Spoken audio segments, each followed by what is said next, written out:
Ven, te enseñaré a amar a la muerte, me dijo mi padre una de esas tardes en las que salía de la secundaria para dirigirme a la funeraria de mi tío Ricardo Benítez. La muerte se había convertido en el negocio de mi tío y mi padre desde mucho antes de que yo naciera. Ninguno de los dos tuvo jamás algún tabú respecto a tratar con cadáveres. Al contrario, decían que los muertos les parecían incluso más agradables que los vivos, pues siempre se mantenían callados y eran fáciles de manipular. Los dos tenían un tipo de humor lo bastante negro y amargo, cosa que les iba demasiado bien al momento de hablar sobre sus profesiones. Mientras mi tío se dedicaba al área de negocios y administración, mi padre trabajaba como embalsamador. Antes de dedicarse al tratamiento de cuerpos, pintaba en óleo y vendía sus cuadros en el jardín del arte, pero finalmente, y según sus propias palabras, acabó encontrando más belleza e interés en el tratamiento de los fallecidos.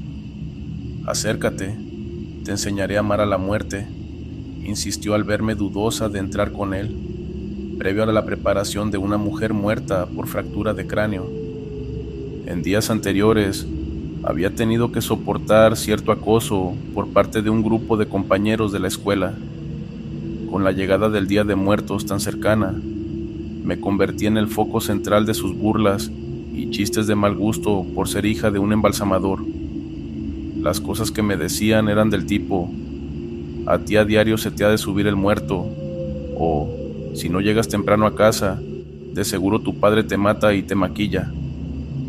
Aunque sabía que se trataba de la inmadurez adolescente, lo cierto es que cada chiste, por más absurdo que fuera, sí terminaba por afectarme. A diferencia de mi tío y mi papá, por mucho que estuviera acostumbrada a lo que se hacía dentro del negocio, me costaba trabajo alcanzar el punto de admirar a la muerte. Y si me lo preguntan, sentía que no había nada hermoso ni admirable en ella. La muerte era la gran ladrona de sueños y seres queridos. Era ese constante recordatorio de que, hiciéramos lo que hiciéramos, todos íbamos a acabar igual, sufriendo un final doloroso para después pudrirnos o convertirnos en polvo en este plano donde alguna vez fuimos alegres y libres. La muerte era el maldito destino inevitable, la que se llevó a mi madre y, posteriormente, a mi hermana mayor, para ayudarme a afrontar y superar los conflictos que sentía hacia la muerte y los fallecidos que a diario llegaban a nosotros. Mi padre tomó la decisión de acercarme más a su trabajo, para enseñarme cómo era lidiar con la muerte desde su propia perspectiva. Así que allí estábamos, frente a la mujer difunta. En la sien derecha resaltaba el golpe que sufrió, el cual le perforó el cerebro. Poniéndola como ejemplo, mi padre me explicó que el primer paso para dejar de temerle a la muerte era interpretarla como un estado natural. Dijo que, en el negocio de la muerte, el profesional no debía dejarse llevar por el sentimentalismo, sino por el respeto y el trato digno hacia los restos del difunto. También mencionó que el lado positivo de su profesión era que, después del embalsamamiento, la familia del fallecido tenía su última oportunidad para despedirse. Aquella mujer con fractura de cráneo fue solo la primera de una extensa lista de muertos que presencié en el corto lapso de una semana. Como nuestros servicios funerarios estaban justo frente a un hospital, la mayoría de las defunciones que recibíamos eran por enfermedades no superadas o accidentes aparatosos. En cuestión de estadística, eran pocos los casos de muerte natural, como la de un anciano al que simplemente se le detuvo el corazón mientras dormía. Con el tiempo que pasaba acompañando a mi papá en los tratamientos, aprendía más sobre el drenado necesario y el uso de los distintos químicos. Desde que me volví más cercana a ellos, empecé a tener sueños con los muertos que atendíamos durante el día. En esos sueños los veía sentarse a mitad del tratamiento o me tomaban de la mano con fuerza, como si aún tuvieran algo por decir desde el más allá. A pesar de que, conscientemente, mi mente había madurado respecto a la muerte, mi inconsciente no dejaba de proyectarme pesadillas cada vez más intensas. El último caso que más impacto me causó fue el de un niño que quedó con gran parte del cuerpo destrozado tras un choque entre una camioneta y un tráiler. De tan abrumada que me sentí al verlo, preferí alejarme del área donde recibían los cuerpos y tomé asiento en una de las sillas del recibidor. Aunque ese era el lugar en donde menos restos se podían encontrar, no dejaba de ser lúgubre. Allí era donde las personas llegaban con expresiones devastadas, obligadas a consultar precios y solicitar servicios. Mi padre tenía razón. El peor enemigo para este negocio era caer en la trampa de los sentimientos. Mientras trataba de calmar mis pensamientos, tras haber visto el torso destrozado del niño, vi acercarse al recibidor a 4 adultos. Estaban contando dinero y preguntando por el precio de un ataúd para una persona con obesidad mórbida. Y para casos como ese, sí contábamos con ataúdes más amplios, pero el costo por la cantidad de material era más elevado. Sin esperarlo, en cuanto supieron el precio, se molestaron tanto que comenzaron a levantarle la voz a mi tío, reclamándole por aprovecharse del sufrimiento ajeno para enriquecerse. El intercambio de palabras se volvió cada vez más severo, hasta que uno de los familiares del fallecido sufrió una crisis nerviosa. El hombre se puso de rodillas en medio del recibidor y comenzó a gritar que quería morir, que deseaba morirse a como diera lugar. De pronto, mi padre salió de su área de trabajo y se dirigió hasta aquel hombre que no paraba de gritar. Con una expresión de coraje que lo hacía ver más siniestro que nunca, le levantó la voz y le dijo: «Si en verdad deseas morir, te aconsejo que tomes pastillas para dormir y te amarres una bolsa de plástico a la cabeza. Cuando lo hayas hecho, aquí te esperaré para tratar con tus restos». Después de decir aquello, todo se quedó en un silencio sepulcral. En menos de 20 minutos, terminaron por pagar el ataúd por el que tanto protestaron al inicio. Y aunque no podía asegurarlo, sospechaba que la presencia de mi padre les había generado la ansiedad suficiente para callar. En lo personal, me causó un miedo profundo ser testigo de cómo él motivaba a otro ser humano a quitarse la vida. Pero, por alguna razón, en su forma de ser, había algo que me hacía quererlo y temerlo al mismo tiempo. Había días en los que me hacía sentir segura, y otros en los que su sola cercanía me inquietaba. A veces se comportaba como un padre inofensivo, y otras parecía un completo psicópata. No solía hablar de esto con nadie, pues me costaba creer que no fuera una idea exagerada mía. Después de que mi padre terminó su trabajo con el niño, nos marchamos a casa como cada día. Al llegar a casa, fuimos directo a saludar a Cynthia, quien, a pesar de tener nombre de persona, no lo era. En términos literales, Cynthia era una muñeca de 1,55 m, con apariencia de una mujer joven sumamente realista. Todo en ella parecía humano: su piel, sus labios delgados, su cabello lacio y oscuro. Me recordaba demasiado a mi hermana Melanie. Tuvimos que llevar aquella réplica de mujer a casa como una especie de terapia recomendada por el psicólogo de mi padre, para ayudarlo a sobrellevar su duelo. Recuerdo que los primeros días no podía dormir tranquila por la forma en que la muñeca me miraba, y es que su mirada era penetrante, incómoda. Sentía que en cualquier momento se movería o que entraría caminando a mi cuarto. Y es que, si ya de por sí la idea de un muñeco común con vida resulta perturbadora, imaginar que un maniquí tan realista pudiera moverse era 1000 veces peor. Pero, con el paso de los meses, comprobé que solo se trataba de una pieza inerte, una figura extraña más dentro de la casa. Como era costumbre, al poco tiempo de llegar, mi padre sirvió 3 platos de comida, uno para él, otro para mí, y finalmente el que correspondía a Cynthia, nuestra muñeca de terapia. Al término de la comida, me encargué de cepillarle sus largos cabellos antes de que papá me lo ordenara. Aquel día estaba resultando horrible para mí. Primero el niño muerto, luego el hombre desesperado y por último mi padre, tan sereno ante todo, como si la muerte fuera solo una extensión del día a día. Faltaba poco para que se cumplieran 5 años desde la muerte de Melanie, y ese recuerdo no dejaba de doler. Mi hermana había muerto durante las vacaciones, a la corta edad de 15 años, sin siquiera llegar a experimentar un solo día en la preparatoria. Partió por culpa de una alergia a las semillas de sésamo, también conocidas como ajonjolí.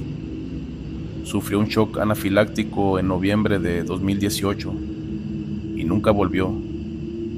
Esa noche, cuando por fin llegó la hora de dormir, cerré los ojos intentando no pensar en las atrocidades del día, pero los sueños regresaron, más turbios y crueles que la realidad misma. Soñé que estaba muerta, mi cuerpo estaba tieso, helado. Aunque no era capaz de moverme, seguía consciente. Sabía en dónde estaba, en el cuarto frío donde trabajaba mi papá. Ahora la muerta por embalsamar era yo. Pronto sentí las ondas conectadas, drenando lo poco o mucho que quedaba de sangre en mí.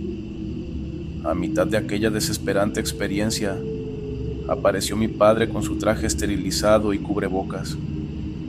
Mientras se encargaba de mi cuerpo, me decía que incluso muerta seguía teniendo un hermoso parecido. En la pesadilla peleaba por moverme, pero mi cuerpo ya no me respondía. Mi alma y mi conciencia seguían allí, presenciando todo sin poder reaccionar. El sueño fue bruscamente interrumpido por un fuerte golpe proveniente de abajo. Al ver el reloj, supe que eran las 6 de la mañana. Mi padre ya estaba despierto. Me apresuré a hablarle sobre mi pesadilla y le conté todo lo que vi y sentí. ¿Tú crees que los muertos aún son conscientes de lo que pasa a su alrededor, pero su cuerpo no les permite hacer nada? Le pregunté, notando mi propia fobia. Él dijo que eso era imposible, que tan pronto dejaba de funcionar el cerebro, pensar que un muerto seguía consciente era fantasioso. Le expliqué que no me refería a una conciencia cerebral, sino algo más, el alma, el espíritu, algo que aún no comprendíamos. Mi padre, escéptico, cortó mis teorías. Dijo que la ciencia era la única verdad en la que debíamos creer. Pero el resto del día no pude dejar de pensar en eso. Los muertos seguían llegando, con los ojos cerrados, la piel gris, el cuerpo helado, y aún así, algo en mí sentía que aún estaban presentes. ¿Qué tal si los movimientos post-mortem tenían una explicación más bizarra? No me quitaba la inquietud. Por eso, al final de la jornada, le dije a mi padre que si algún día moría antes que él, quería ser cremada. Prefería consumirme en fuego antes que pudrirme lentamente bajo tierra. Él lo aceptó y prometió recordarlo.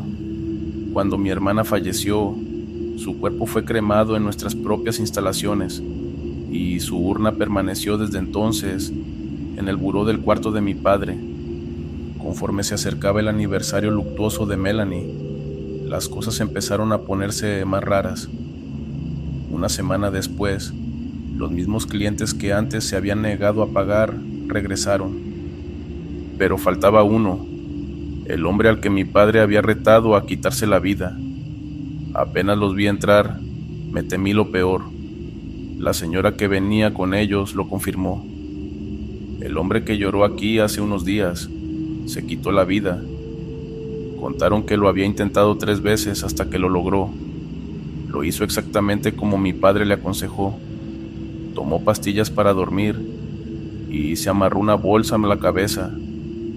Cuando recibimos el cuerpo, mi padre soltó una risita y dijo: sabía que lo volveríamos a ver, aunque no imaginé que tan pronto. Me quedé a presenciar el tratamiento. A mitad del proceso, cuando mi padre se volteó para tomar una herramienta, el cadáver abrió los ojos y me miró. «El muerto me está viendo», grité aterrada. Mi padre me aseguró que era un simple espasmo involuntario, pero no le creí. Lo supe por la forma en que me miró. Había angustia, miedo. No necesitaba que hablara, sus ojos lo decían todo. Desde entonces, Mis sueños empeoraron. En ellos veía a los muertos rodearme, como si quisieran advertirme de algo.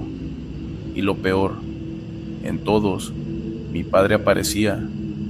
Cada día lo sentía más inestable. Me vigilaba, me pedía que hablara con los cuerpos, que los tocara. Una tarde me obligó a terminar el drenado de una difunta. Me sacó fotos mientras lo hacía, como si quisiera conservar un recuerdo macabro. Con el tiempo, los muertos comenzaron a responder. Al hablarles, algunos abrían los ojos o movían una mano. Mi padre lo presenció una vez y, lejos de impresionarse, se enfureció. Me mandó a casa, pero su rostro tenía miedo. A partir de entonces, algo cambió entre nosotros. Él se volvió más agresivo, más errático, yo más desconfiada. Una noche tuve otro sueño con Melanie. En él me gritaba desesperada: mira detrás de ti, escapa de ella, busca en el armario de papá. Desperté sobresaltada. Cintia estaba frente a mí y mi padre la sostenía. Te oí hablar dormida. Pensé que necesitabas apoyo, dijo, pero no le creí. Su presencia allí, observándome dormir con esa muñeca, me heló, y antes de irse, murmuró: si no eres capaz de superar tu miedo a la muerte, ella misma se encargará de hacerlo por ti. Al día siguiente fingí estar enferma para quedarme en casa. Entré al cuarto de mi padre y revisé su armario. Encontré una caja de zapatos llena de documentos. Eran expedientes médicos, todos con el nombre Héctor Benítez, paciente psiquiátrico del Hospital Fray Bernardino Álvarez. El diagnóstico: tríada oscura de la personalidad, narcisismo, maquiavelismo, psicopatía. Mi padre había sido internado años atrás. Cuando regresó, intentó actuar normal, pero ya no pude verlo igual. Ahora sabía que vivía con un psicópata. Mi miedo se volvió constante, y es que cada palabra suya sonaba como una amenaza disfrazada, cada sonrisa como una mueca de alguien que estaba a punto de quebrarse. Hasta que un día, la verdad me golpeó. Mientras buscaba más pruebas en su habitación, mi mirada cayó sobre la urna de Melanie. Algo dentro de mí me pedía abrirla. Lo hice. Estaba vacía. No había cenizas, no había restos, no había nada. Y en ese instante lo entendí todo. Mi padre nunca la cremó, la disecó, la transformó en esa figura que por años habíamos llamado Cintia. Mi hermana había estado con nosotros todo ese tiempo. Esa noche me senté frente a ella, frente al cuerpo modificado de mi hermana. Perdóname, Melanie, susurré, temblando.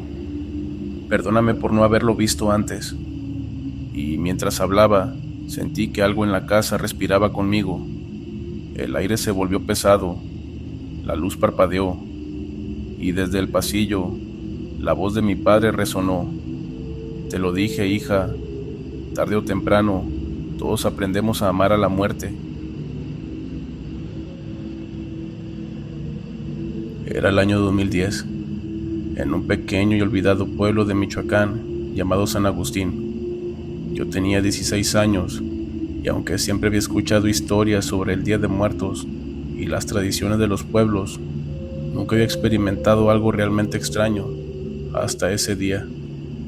Mi amigo David me había invitado a pasar la noche del Día de Muertos en el pueblo donde su abuela vive sola, en una casita de adobe cerca del cementerio. Él siempre me contaba historias de la región, de almas errantes, de luces que aparecían en el campo y de sombras que los habitantes decían ver en los caminos a medianoche. La abuela de David era una mujer muy peculiar, y es que decían que era la última de su familia que aún guardaba ciertas costumbres antiguas. La gente del pueblo la respetaba, algunos incluso le temían, y aunque no tenían razones claras, pero nosotros no nos dejábamos asustar fácilmente, y es que nos encantaba pasar el tiempo con ella. escuchar sus historias y, sobre todo, disfrutar de su hospitalidad. Así que cuando David me invitó, acepté sin dudarlo. No había nada que temer, pensaba. Después de todo, ¿qué podían hacernos unos cuantos espíritus esa noche? Ese día, el pueblo estaba envuelto en una atmósfera extraña, y es que las calles estaban vacías y el silencio era tan denso que parecía envolverlo todo.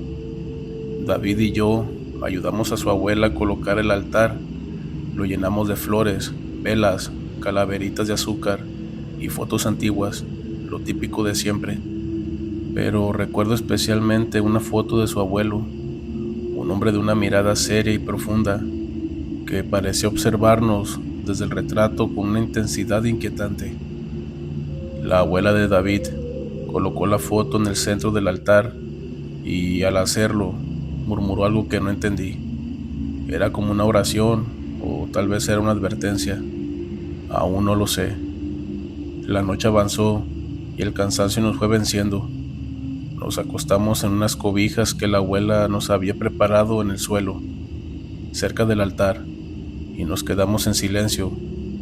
Afuera, el viento movía las ramas de los árboles y de vez en cuando escuchábamos el sonido lejano de algún animal nocturno.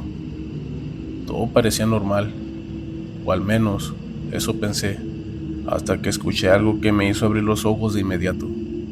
Era como si alguien estuviera caminando despacio por la calle de tierra frente a la casa, y David también había escuchado los pasos, porque lo sentí ponerse tenso a mi lado. No dijimos nada. Ambos nos quedamos en silencio, escuchando cómo los pasos aumentaban en número. Primero eran solo unos pocos, pero poco a poco se convirtieron en una multitud. Era como si una procesión estuviera pasando frente a la casa. En ese momento, la curiosidad nos ganó. Nos levantamos lentamente y nos acercamos a la ventana para ver qué estaba sucediendo. La abuela de David seguía dormida, o al menos eso parecía, pero nosotros no podíamos ignorar lo que estaba ocurriendo afuera, y cuando nos asomamos por la ventana, el corazón se me empezó a acelerar demasiado, y es que lo que vi me dejó sin palabras. Caminando lentamente por el camino de tierra y en dirección al cementerio, había una fila de figuras blancas translúcidas. Eran personas, o al menos eso parecían, y aunque sus rostros carecían de rasgos definidos, todos estaban vestidos de blanco, avanzando en silencio con la mirada fija hacia enfrente. La luz de las velas que llevaban en sus manos eran la única iluminación en el camino, y esa tenue luz revelaba cuerpos que parecían flotar en lugar de caminar. Mis manos comenzaron a temblar, pero no podía apartar la vista. David estaba tan asombrado como yo, y sus ojos se abrieron más cuando vimos a una figura que reconocimos al instante. En el centro de la procesión caminaba la abuela de David. No podía ser, me dije. Ella estaba dormida dentro de la casa, pero ahí estaba, o al menos algo que se parecía a ella, con la misma postura encorvada y ese andar lento que siempre la caracterizaba. Por un momento pensé que tal vez estaba soñando, que el cansancio me estaba jugando una mala pasada, pero David estaba viendo lo mismo que yo. Nos miramos sin decirnos una sola palabra y compartiendo el mismo miedo incomprensible, esa sensación de que algo no estaba bien. Volvimos a mirar hacia la procesión y vimos cómo las figuras seguían avanzando, una tras otra, como si estuvieran siguiendo un camino marcado por algo que solo ellas podían ver. Finalmente, la procesión desapareció al doblar la esquina del camino que llevaba al cementerio, dejándonos en un oscuro silencio. En ese momento nos quedamos paralizados, sin saber qué hacer, y en algún momento David reunió valor para ir a despertar a su abuela, aunque parte de mí no quería que lo hiciera por miedo a que ella ya no estuviera ahí. Pero para nuestra fortuna, la abuela estaba ahí en su cama, dormida plácidamente, ajena a lo que habíamos visto. La noche transcurrió sin más incidentes, pero ninguno de los dos pudo dormir. Cuando el sol empezó a salir, el silencio del pueblo se rompió y el ambiente pesado de la noche anterior pareció desvanecerse. Sin embargo, nosotros no podíamos olvidar lo que habíamos visto. Así que decidimos contarle a la abuela, temiendo su reacción, y en su lugar fuimos al cementerio para ver si encontrábamos alguna explicación. Al llegar, notamos algo extraño en una de las tumbas, una que curiosamente estaba adornada con flores frescas, a pesar de que el resto de las tumbas estaban cubiertas de tierra seca y flores marchitas. Nos acercamos y, al leer el nombre grabado en la lápida, sentí un escalofrío que recorrió todo mi cuerpo. Y es que la tumba pertenecía al abuelo de David, el mismo cuyo retrato habíamos colocado en el altar de la noche anterior. Pero eso no era lo más inquietante. En la tierra de la tumba, claramente visibles, había huellas que parecían recientes, como si alguien hubiera estado caminando allí. En ese momento miré a David y vi en sus ojos el mismo terror que sentía yo. Y sin decir nada, ambos entendimos que la procesión de la noche anterior no había sido una alucinación, y es que habíamos presenciado algo que no debería de haber sucedido. Una marcha de almas que, de alguna manera, nos había mostrado a su abuela como parte de ella, como si estuviera destinada a unirse a esa procesión algún día. En los días siguientes, traté de olvidar lo que había ocurrido, pero era imposible.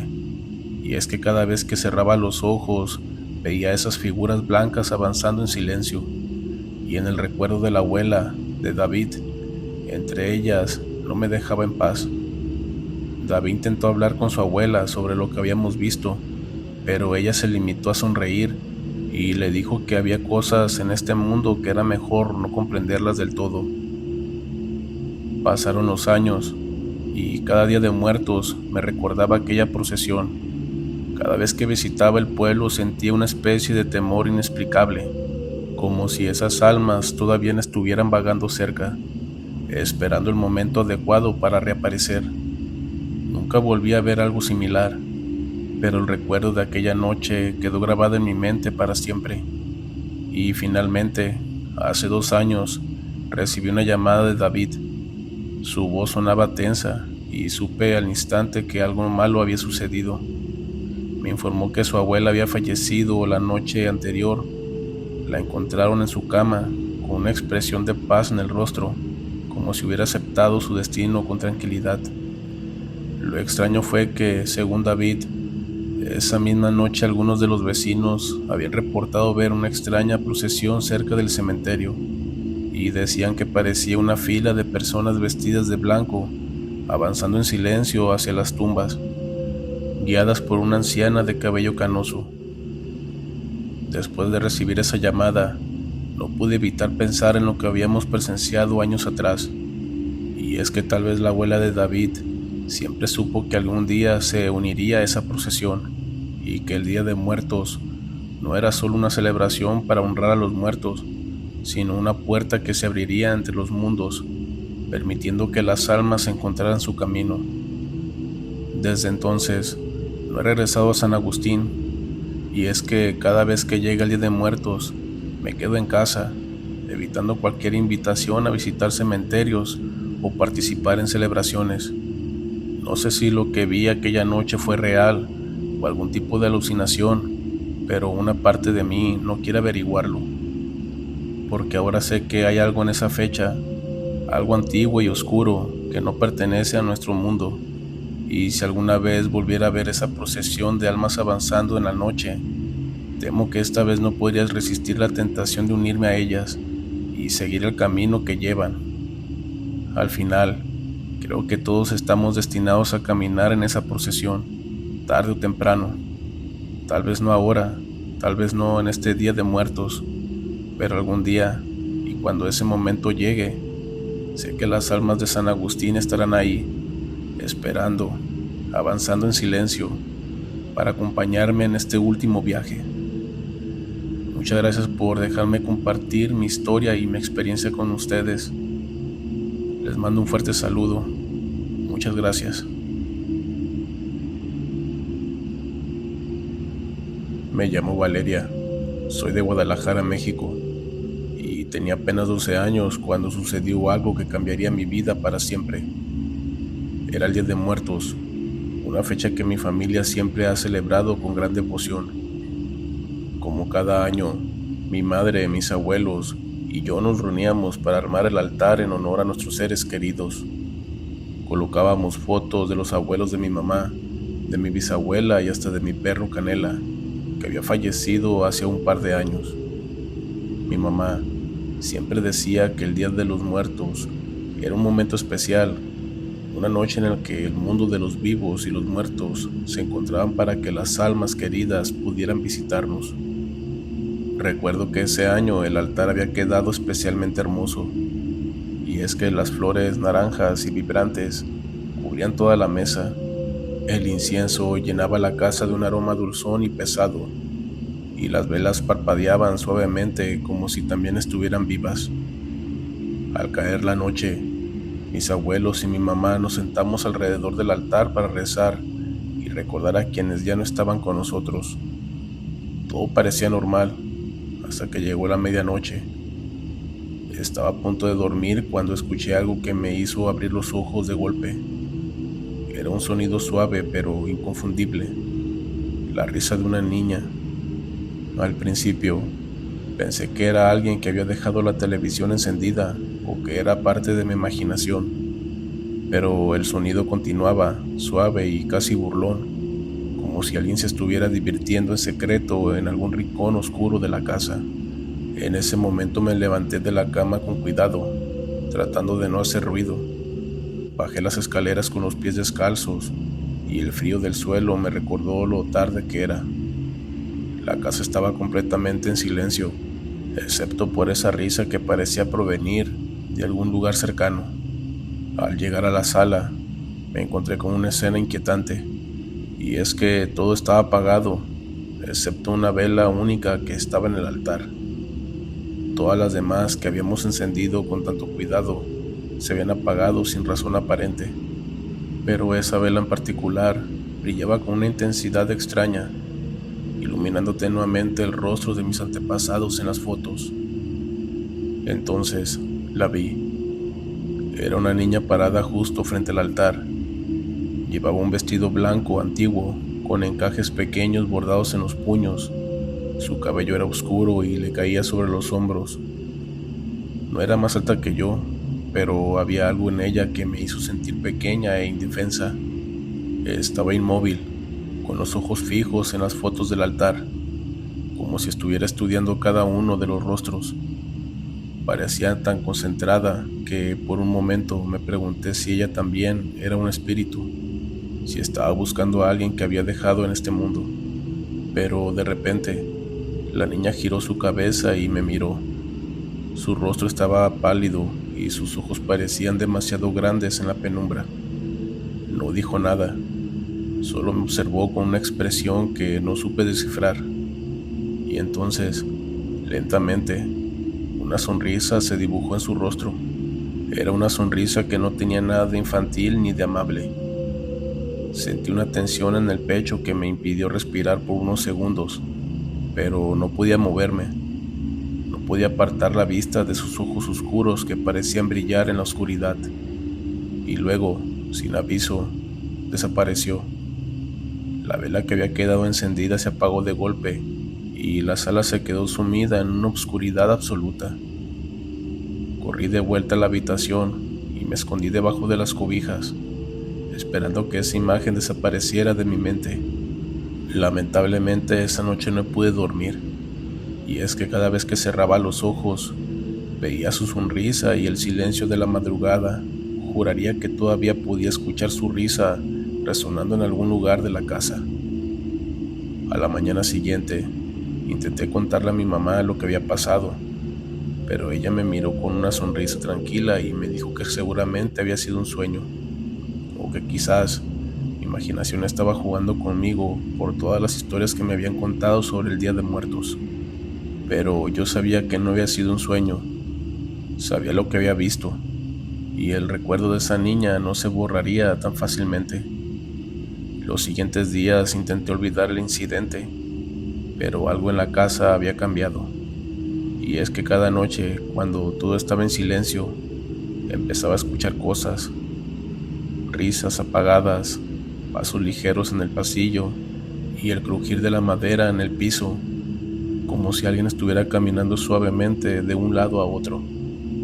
Mi mamá y mis abuelos no parecían notar nada, o al menos no me decían nada al respecto, pero yo sabía que algo estaba mal. Con el paso de los días, me di cuenta de que cada vez que miraba el altar, la imagen de la niña aparecía en mi mente de forma casi automática. La recordaba ahí, parada frente a las fotos de mis familiares, con su vestido antiguo y esa sonrisa extraña. Era como si su presencia se hubiera quedado impregnada en la casa, como si la simple existencia del altar la hubiera traído desde algún rincón oscuro del mundo de los muertos. Al año siguiente, cuando llegó nuevamente el Día de los Muertos, me sentía inquietada, temorosa de que esa noche algo volvería a ocurrir, pero no quería decir nada. Y es que tenía miedo de que mi familia pensara que estaba loca o que simplemente estaba buscando atención. Así que ayudé a montar el altar, en silencio, colocando las flores y las velas con cuidado, tratando de no pensar en la risa de la niña. Esa noche, cuando el reloj marcó la medianoche, sentí la misma sensación que había experimentado el año anterior. Me quedé inmóvil en mi cama, con los ojos abiertos esperando que algo sucediera. Y efectivamente, escuché la risa. Era la misma risa suave, apenas audible, que había escuchado un año antes. Intenté ignorarla, cerrar los ojos y pensar en otra cosa, pero el sonido se hacía cada vez más claro, hasta que supe que no podía dormir. Lentamente bajé de la cama y me dirigí a la sala, pero esta vez no tenía miedo. Estaba decidida a enfrentar lo que fuera que estuviera ocurriendo. Al llegar al altar, todo parecía en orden.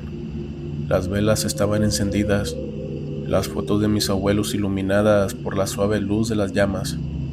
Pero ahí, en la penumbra y frente al altar, la niña se encontraba una vez más de pie. La escena era idéntica a la del año anterior.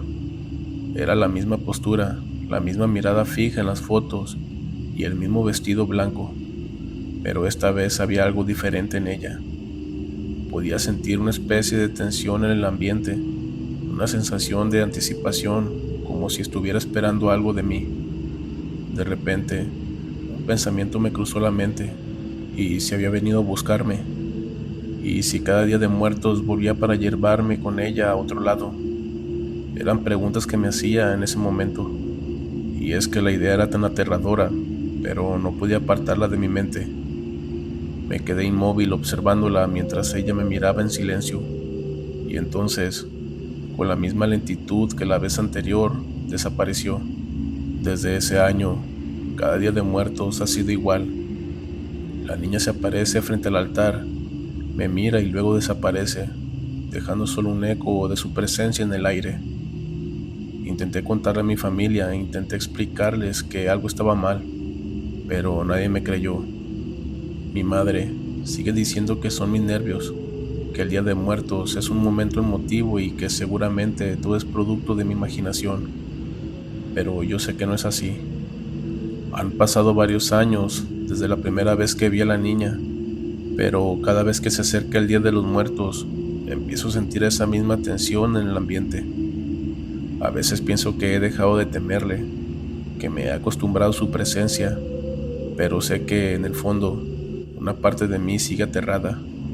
Y es que no sé por qué vuelve cada año, no sé qué es lo que quiere de mí, pero tengo la sensación de que algún día obtendrá lo que busca. Y mientras escribo esto, esperando que la noche pase rápido, escucho una risa suave, casi inaudible, que se cuela en el silencio de la casa. Sé que está aquí, en algún rincón oscuro, observándome, esperando el momento en que finalmente también me convierta en una foto más en el altar y pueda reunirme con ella en ese lugar desconocido donde mora desde hace tantos años. Esta experiencia que les comparto, espero que no le pase a nadie, y es que no sé si soy afortunada o si tengo alguna maldición. Aún me lo sigo preguntando y espero que algún día llegue esa respuesta que tanto busco. Muchas gracias por dejarme compartir mi relato aquí en tu comunidad, Zuno. Si te gustaron los relatos, por favor, háznoslo saber con un comentario y un like. Y también comenta desde dónde nos estás viendo para que esto siga creciendo. No olviden compartir el video con sus amigos y familiares para que el miedo se siga esparciendo. Yo soy Zuno y nos vemos en la siguiente historia. Muchas gracias.